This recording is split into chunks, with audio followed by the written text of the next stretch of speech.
আজকে শ্রীলঙ্কা জেতাটা খুবই খুবই খুবই খুবই খুবই গুরুত্বপূর্ণ। কেন গুরুত্বপূর্ণ? আজকে যদি শ্রীলঙ্কা জিতে তাহলে বাংলাদেশ আর কোনো ম্যাচ না জিতেও খুব সহজ একটা সমীকরণের মাধ্যমে বাংলাদেশ ফাইনাল খেলতে পারবে। মানে আজকে যদি বাংলাদেশ কোনো ম্যাচ যদি নাও জেতে, যদি আজকে শ্রীলঙ্কা জেতে, তাহলে সাধারণ খুবই ছোট একটা সমীকরণ নিয়ে বাংলাদেশ ফাইনাল শিওর খেলতে পারবে। তাহলে সমীকরণটা কি? সমীকরণটা হচ্ছে আজকে যদি শ্রীলঙ্কা জিতে, শ্রীলঙ্কার পয়েন্ট হবে -2। মানে শ্রীলঙ্কা আগের ম্যাচ হারার কারণে বাংলাদেশের সাথে তাদের পয়েন্টটা মাইনাস। তো আজকে যদি জেতে তাহলে তাদের পয়েন্ট হবে -2। আর পরের খেলা হচ্ছে শ্রীলঙ্কার আপনার ইন্ডিয়ার সাথে। তো ভারতের সাথে সবসময় ভারত ফেভারিট থাকবে।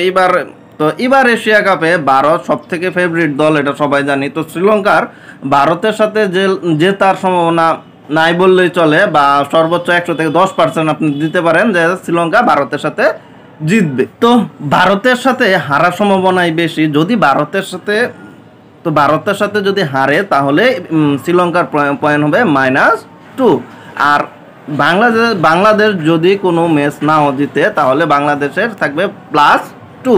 তো এদিক দিয়ে হিসাব করলে তাহলে কি হলো? তাহলে মানে শ্রীলঙ্কা যদি ভারতের সাথে হারে আর বাংলাদেশ যদি আর কোনো ম্যাচ নাও জিতে তাহলে বাংলাদেশ প্লাস পয়েন্ট নিয়ে, মানে 2 থাকার পরও প্লাস পয়েন্ট নিয়ে তারা থাকবে আর শ্রীলঙ্কা বাদ পড়বে।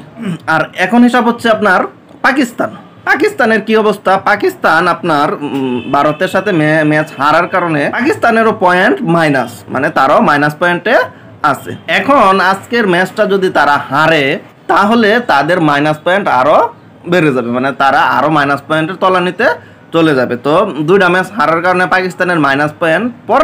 পরের ম্যাচ হচ্ছে বাংলাদেশের সাথে যদি পাকিস্তান জিতেও যায়, তারপরও জেতার পরে তারা পয়েন্ট পাবে মাত্র 2, মানে 2 পয়েন্ট পাবে। কিন্তু তারা আগের 2 ম্যাচ হারার কারণে তাদের আগে থেকে মাইনাস পয়েন্ট, যে কারণে তাদের মানে তারা যদি বাংলাদেশের সাথে জিতে তাহলে তাদের পয়েন্ট হবে -2। এখন এদিকে শ্রীলঙ্কারও -2 পয়েন্ট, আবার আপনার বাংলাদেশের সাথে জেতার পরও তাদের পয়েন্ট হবে -2। আর যদি বাংলাদেশ কোনো ম্যাচ নাও জিতে তারপরও তাদের পয়েন্ট কি হবে? +2।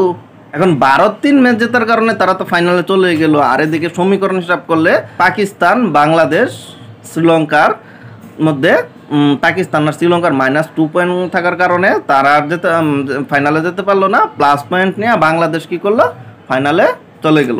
তাই আজকের ম্যাচটা আমার সমীকরণে শ্রীলঙ্কা জেতা খুবই খুবই খুবই গুরুত্বপূর্ণ বাংলাদেশের জন্য। তাই আজকে আমরা কেউই পাকিস্তানের সাপোর্ট করব না, আজকে সবাই আমরা শ্রীলঙ্কার সাপোর্ট করব। শ্রীলঙ্কা আমার সেই প্রথম আগের ম্যাচের মতো, শ্রীলঙ্কা আমাদের বন্ধু, শ্রীলঙ্কা আমাদের ভাই। শ্রীলঙ্কা ছাড়া আমাদের কোনো গতি নাই। আবার যদি বাই চান্স যদি বাংলাদেশ পাকিস্তানের সাথে জিতে যায় আর শ্রীলঙ্কা যদি ইন্ডিয়ার সাথে জিতেও যায় তাহলে কোনো সমস্যা নাই। কেন? কারণ শ্রীলঙ্কা 2টা জিতলে তাদের -4 পয়েন্ট, বাংলাদেশ 2টা জিতলে তাদের +4 পয়েন্ট। তো ফাইনাল খেলবে বাংলাদেশ আর ভারত।